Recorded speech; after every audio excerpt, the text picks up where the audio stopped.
What is going on, folks? I am back, and as promised, we will continue our look at these live mock drafts for this upcoming fantasy season. And in comparison to last time, I've got the first pick overall, so we'll get a new look, a new perspective as to what kind of team we can build in this standard format with the first pick overall. So, enough of that, let's get right into it. And you've heard me say it before over and over. My number one guy, no matter what the rankings say, is David Johnson. And it's not particularly close. I like him a lot more than Le'Veon Bell. Not to say that Le'Veon Bell isn't a good option. It's just personal preference. I'm a little bit more biased towards Johnson.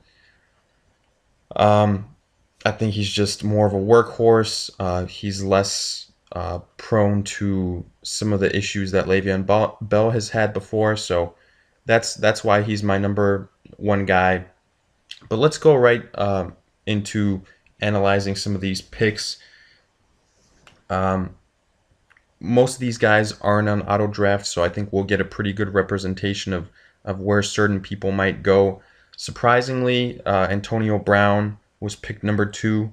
I personally expected Le'Veon Bell to go number two, and now I'm seeing Aaron Rodgers being taken in the top five, which is just nuts. And I'm starting to question the validity of this entire draft, but that's how it is sometimes. We'll just go with it. We'll see what happens. Um, let's start planning what we might do the way that this is going. So if I had to guess, I would say the guys that we'll be looking at come our next pick will be this group of guys right here. Probably Leonard Fournette if he's available. Um, that would be pretty lucky. But as far as receivers go, I imagine um, we'll be looking at Brendan Cooks and down. And if that is the case, I can tell you guys right now, I already have a good idea of who I want to pick. And I would suggest kind of knowing that um, to everyone that's watching these videos, kind of have a good idea of who you want to select going into the draft because that way you have your first option and you don't have to spend all that time kind of picking and then as a result having to panic and select a guy that you might have not been too high on. I'm not too sure how everyone's leagues are set up, but most are timed on their picks. So just keep that in mind. Have a backup. Hell, have two or three backups so that in case your first or your second or third option isn't there, you can make a pick that you're happy with. So some of the guys that have gone, obviously having Aaron Rodgers in this pick history kind of threw off everything right to begin with. But um, surprisingly, Mike Evans here going before Odell Beckham, which I find pretty interesting. I know a lot of people are pretty high on him, on that being Mike Evans, but I still personally have Odell ranked ahead of him. Uh, I even prefer Odell over Julio Jones because of Julio's, you know, injury bug situations from time to time. Uh, Also, other interesting picks: Ajayi going as the number. Let's see, one, two, three, four, five, fifth running back overall, ahead of guys like uh, Jordan Howard, Melvin Gordon, and DeMarco Murray. You know, I have made a case for Jay Ajayi in these standard leagues, and I will stick to that. But I think at the same time, you know, you do need to have your own rankings of each positional groups. And me personally, even if it isn't a standard league, I would still have some of these guys ahead of him. So to me, that's a little bit of an interesting pick, especially for a guy that for the most part was a one-hit wonder in terms of last year. Uh, Nobody really saw that coming. We'll see whether he'll be able to duplicate that. But it is what it is.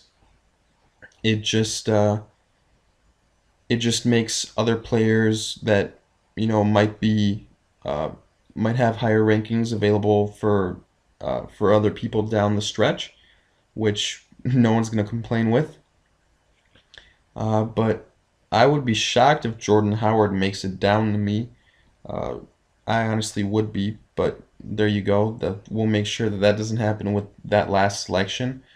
So things kind of normalized. Interesting to see DeMarco Murray that go that deep in the second round, but I think a lot of his value does go down without those receptions being added on. Also, I'm shocked by seeing Greg Olsen. I love Greg Olsen, but Greg Olsen just got picked in the second round, which is completely nuts.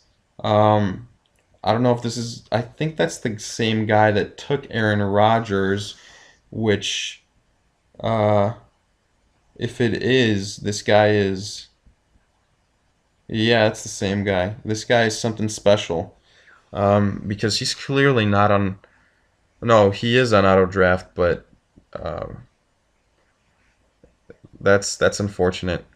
Uh, which means he personally ranked these guys this way because auto draft would not um, select these guys in that order. So that's uh, that's interesting.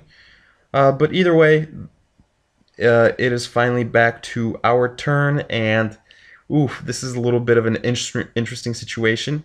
I do want to select a receiver, so I know that one of these will be DeAndre Hopkins. The thing that becomes interesting here is Ezekiel Elliott still on the board. Um, I could have him if I wanted to, but man, I really, really don't want one of my top three picks sitting out for potentially half the season.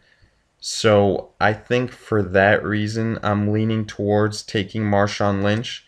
Now, don't get me wrong, I think Ezekiel Elliott will have um, a better performance than Marshawn when he is back, but uh, as of right now, he's still suspended for 6 games. So for that reason, I'm kind of leaning towards Marshawn Lynch. Um, yeah, this is a really tough call. It'll be interesting to see where Zeke goes. I went ahead, picked Lynch. We'll see where Zeke goes in this group of guys. Um, I'm guessing he won't make it into the fourth round because of all these auto picks that appeared. So I really wish that I'm gonna have to do a draft where everyone is committed at least for the first 4 or 5 rounds and everyone is present, so that excuse me, we can get um, a good representation of where Ezekiel Elliott is gonna go.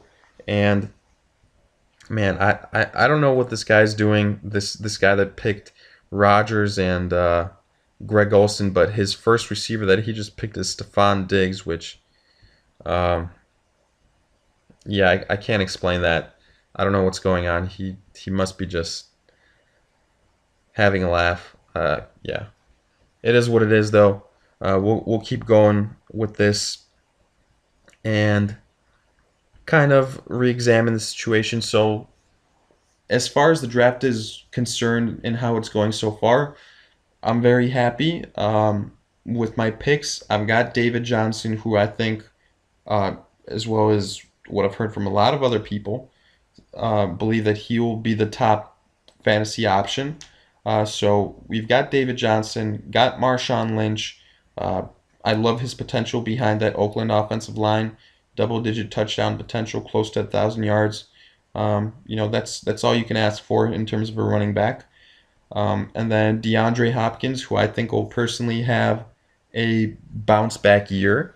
Um, so that's something that I like. And let's see what else is going. Spencer Ware just went really early. A little bit surprising again. Um, but it's going to be a little bit hard um, to judge this draft because a lot of these players, I mean, no matter what you're actually seeing right now, should not be going in this order, which kind of upsets me when people getting these mock drafts and kind of just screw around, but it happens. It just seems like this is one of those. But regardless, I still think that the guys that I picked would be available in a majority of drafts in 12-man leagues in the positions that I picked them at. By no means would these guys be uh, reaches or something like that because I think I got good value for DeAndre, good value for Lynch, uh, and David Johnson. I mean, first pick overall. Now let's see what happens here moving forward. And just because I am curious, I will kind of scroll through these rosters to see it's, what is wrong with some of these people. Okay, team one. This actually isn't a bad team.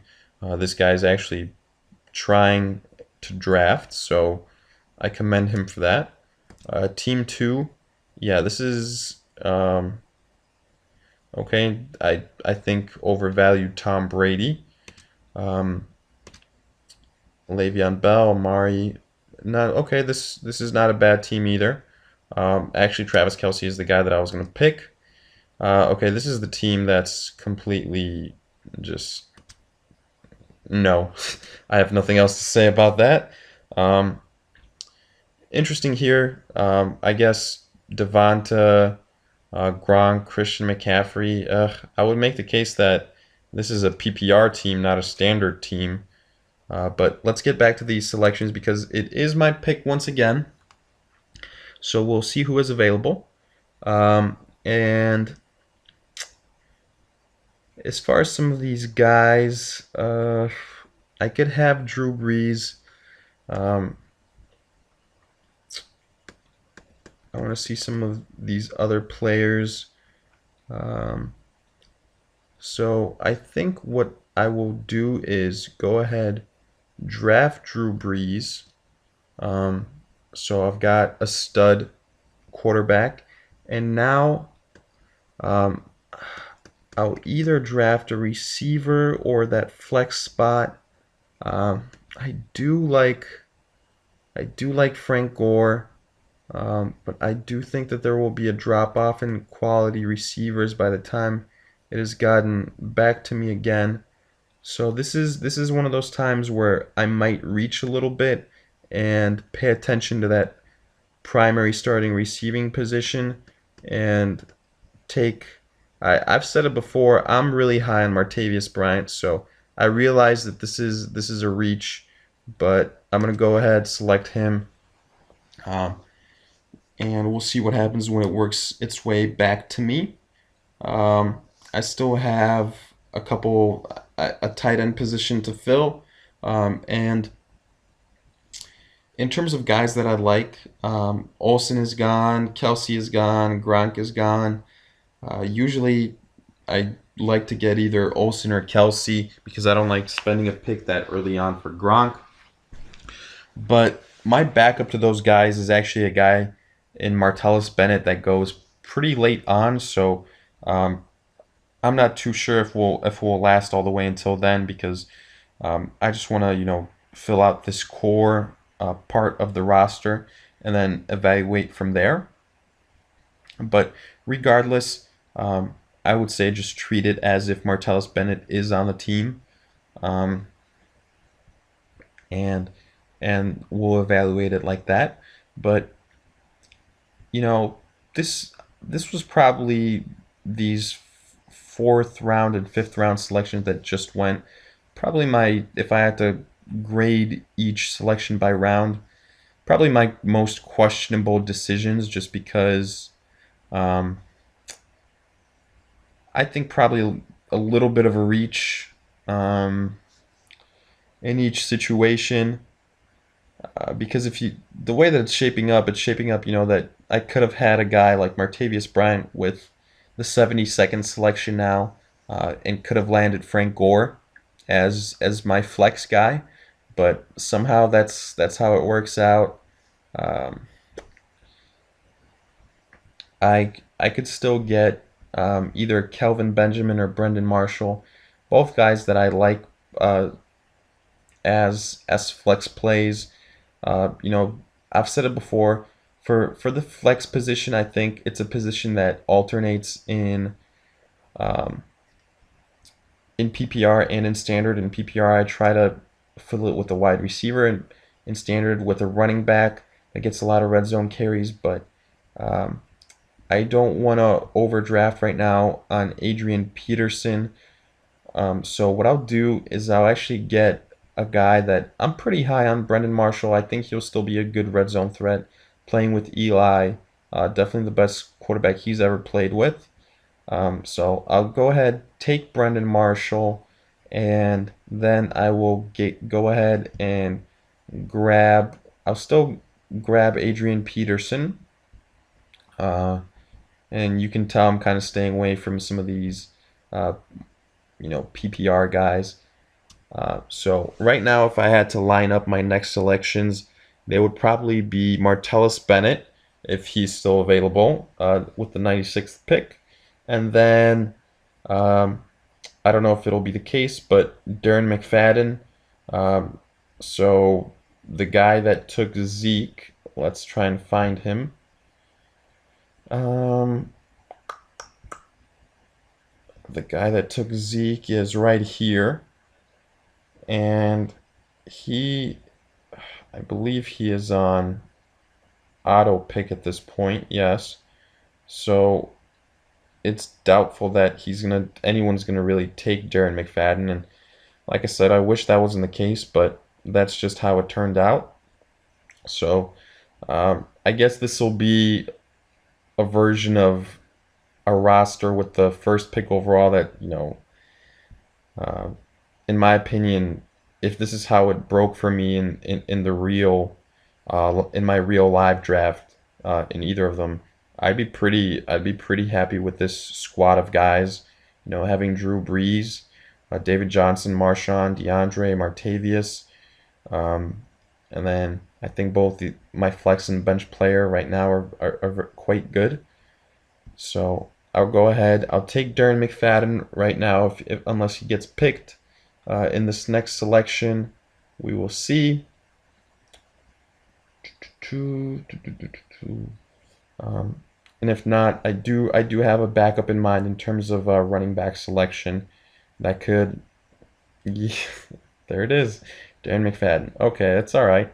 Um, so first, I'll go ahead and get Martellus Bennett as promised, and then I will go ahead and grab Thomas Rawls. I think he is potentially going to be the starting running back in Seattle, so I really like that. And with that, I'll wrap up this selection, this video here, and a rundown again: Breeze, David Johnson, Lynch, DeAndre, Martavius, Martellus Bennett, Brendan Marshall, Adrian Peterson, Thomas Rawls. So again, Drew Brees, I think, going to finish in the top three of his position. David Johnson, definitely. Marshawn Lynch has top five potential. DeAndre, just because there's so many good receivers, probably is going to be outside the top five, but I think surely top 10 receiver. Martavius Bryant, I think he has top 10 potential. Then Martellus Bennett, I like him to finish in the top five of tight ends.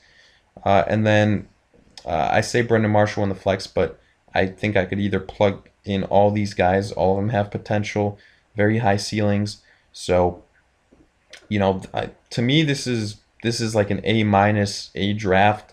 Let me know what you guys think, whether you agree or not, and what other selections you would have made, what players you would have passed on or selected earlier on. And as always, like, comment, subscribe, and I'll see you guys in future videos.